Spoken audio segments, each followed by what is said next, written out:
어제 저희 사무실에 제가 어제 병원에 간 사이에 전화가 하나 와서 이 쌍욕을 해대는 아줌마가 있었습니다. 뭐 때문인지 정확하게 알 수 없지만 아마 부동산이나 뭐 새마을 금고나 뉴핑에 최근에 그런 내용 관련해서 기분이 나빠져서 받자 말자 우리 뉴핑 때문에 전화기 5대 부쉈다면서 처음부터 끝까지 쌍욕을 해대다가 전화를 끊었습니다. 좀 정상이 아닌 것처럼 비춰졌지만요. 이런 쌍욕 시민이 우리한테 전화할 게 아니라 진짜 내년이 총선인데 아무것도 개혁하지 않고 있는 현 정치권에다가 쌍욕을 퍼부어야 될 거 아니냐. 아무런 힘도 없고 백도 없고 정부에서 1원도 지원해 주지 않고 어렵게 대한민국의 중산층과 서민의 빈곤층의 고충을 해결하기 위해서 노력하는 정당입니다. 이런 정당에다가 쌍욕할 일은 아니지요.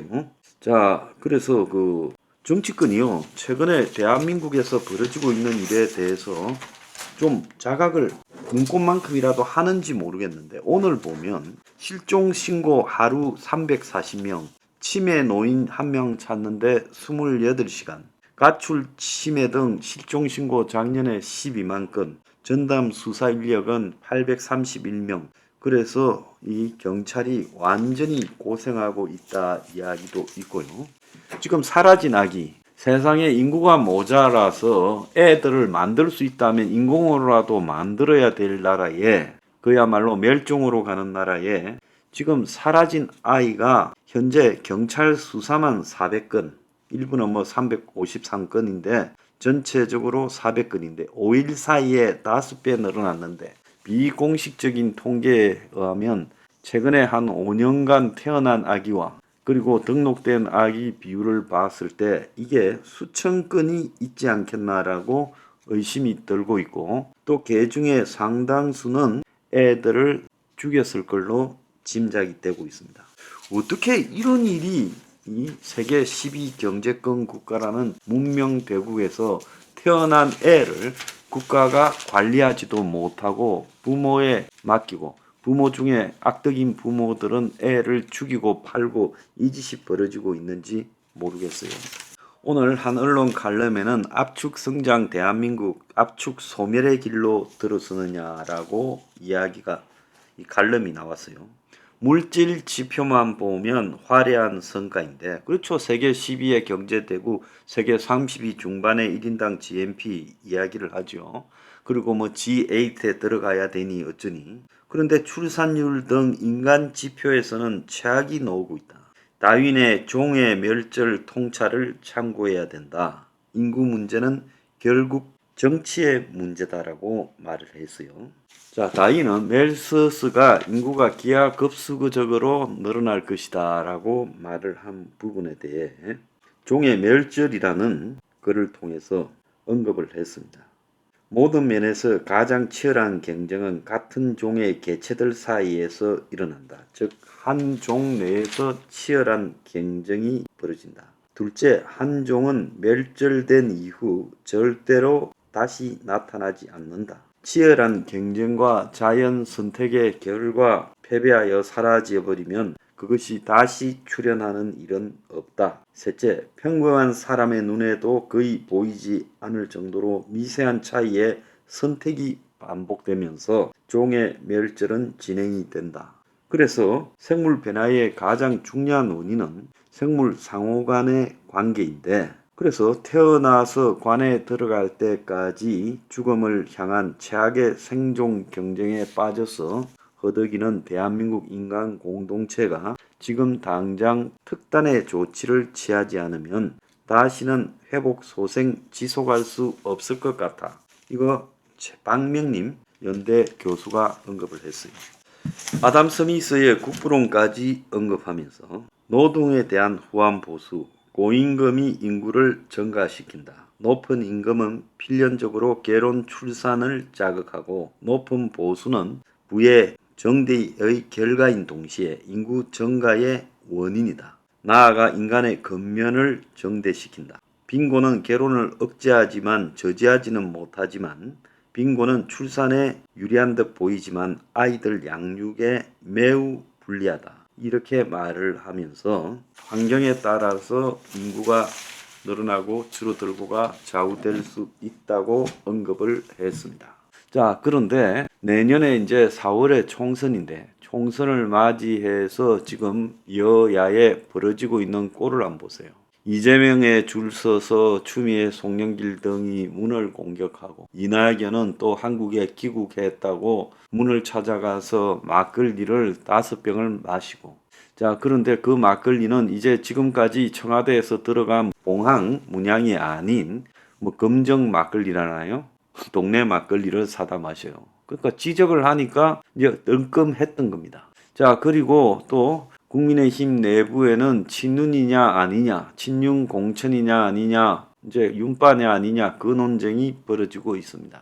그래서 줄서기에 바쁘지. 지금 국민의힘이나 민주당에서 총선을 몇 달 앞두고 우리는 다음 총선에서 주거와 그리고 사교육, 노인 요양, 애들 보육 육아, 그리고 일자리, 그리고 플랫폼, 안보 이런 부분에 대해서 대안을 제시하는 거 봤습니까? 당면한 이 현안에 대해서조차도 대안을 제시하지 못하고 있어요. 출산을 늘려면 결국 가장 중요한 게 주거고 그리고 사교육 문제 그리고 더 나아가서 대인 문제 그리고 요양, 육아, 일자리, 외노자 그리고 플랫폼 이런 것들을 정리해야 멸종으로 가지 않고 중산층이나 서민들도 살아남을 거 아닙니까? 지금 DSR 70%가 300만 명, DSR 100%가 넘는 사람이 175만 명. 그러니까 국민들 상당수가 사실상 부도가 이미 나 있다는 겁니다. 곳곳에 지금 그 현상, 붕괴가 임박한 현상이 뒹굴고 있어요. 제가 새마을금고 저 문제라고 몇 달 전에 이야기했잖아요. 근데 지금 당장 문제가 터지잖아요. 그동안 그렇게 문제가 없다고. 자, 이제 제가 부동산 PF 보통 심각한 게 아니다. 부동산 대출이 문제 없다, 관리 가능하다고 말하고 있죠. 자, 이거 한번 봅시다. 문제 없는지 안 없는지요. 그래서 적어도 이 현실 정치에서 정당들이 이 문제에 대한 대안을 제시해야 될 거 아닙니까? 자, 행명 21은 이 대안을 제시를 지금 하고 있어요.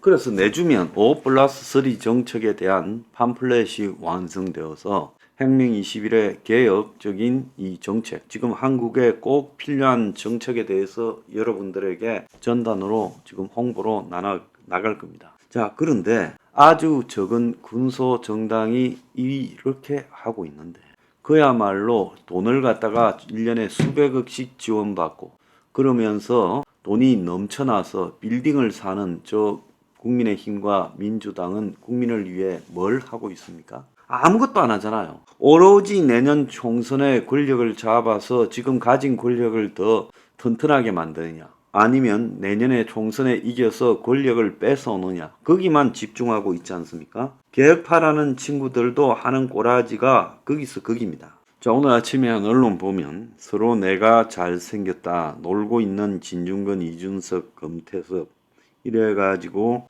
지금 기존의 좌파의 한멸을 넣겠다. 기존의 우파의 한멸을 넣겠다. 중도파라는 애들이 저끼리 지금 이 SNS에 말장난하는 내용이 실렸어요.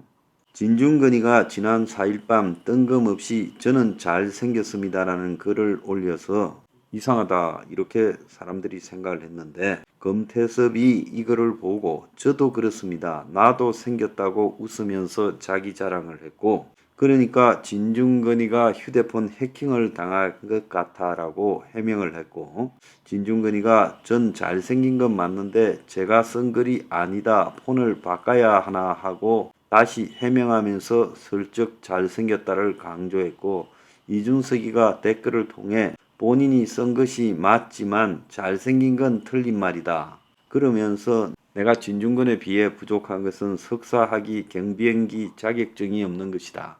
요렇게 말을 했어요. 그러니까 새 정치를 하자라는 것도 할 일이 없어서 지가 얼굴이 잘생겼다라고 저런 이야기를 하고 자빠졌어요.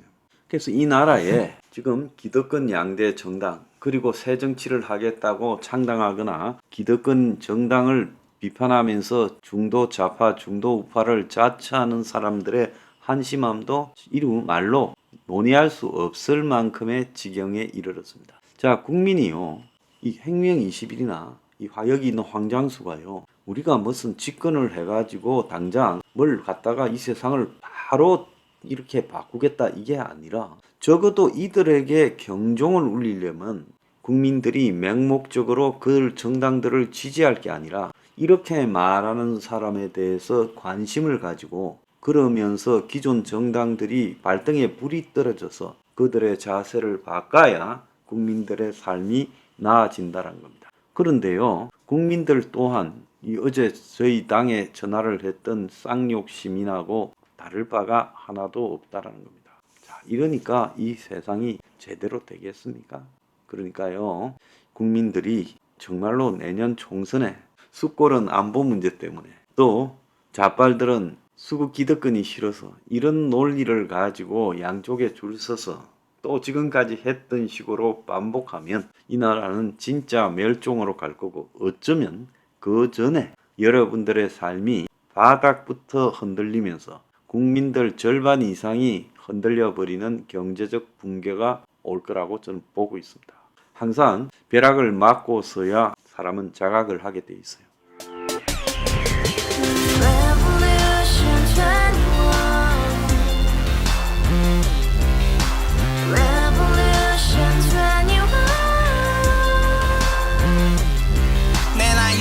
월세 30 코인빚만 300 서울에 온 지 벌써 10년 아둥바둥 버텼지만 여전히 난 반지 하에 제왕 곰팡이 연문제약 내비랑 깡통망통 완전히 폭망 고시원 창문만큼 작아진 내 꿈 연애 결혼 내 집 모든 게 헛꿈 1년 전 떠난 여친 울며 말했지 같이 살자 평생 가본 게 꼭꼭꼭하지 가봐 후스 700 나도 소유주 가봐 후스 700 나의 소유주 택시기사 우라부지 마트 캐셔 울어무니 우리 집안 다 털어봤자 후줄 그래 개선민 내 미래 거기서 팍 끝난 거지 팍 더 이상 노력 따윈 괴물이 스펙 찾아서 말리 비오는 날 알바 잘려 맨날 학원 날 개쳐 발려 밤비 내리는 양화대교 홀로 걷고 있을 때 현수막에 아로 새겨진 평당 700짜리 아파트 다같이 소리 질러 혁명 21 가봐 후스 700 나도 소유주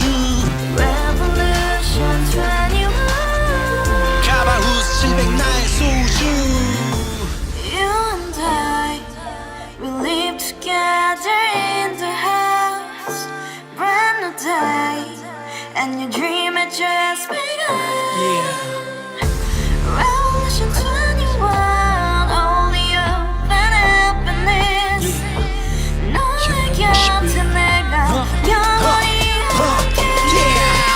지금까지 정치인들 입만 열면 찝찝찝 개소리 멍멍멍 쳤다 하면 뻥 잘난 부모 만나 잘난 학교 나오면 뭐 하나 우동살이 꽉 찬 대가리 깡통 소리 텅텅 저 푸른 조원이의 그림 같은 집을 짓고 평상사천 팔면 뭐해 평생 살 수 없는 집 내 미래 내 꿈 희망 퀵 살아나는 집 우리의 미래 혁명 21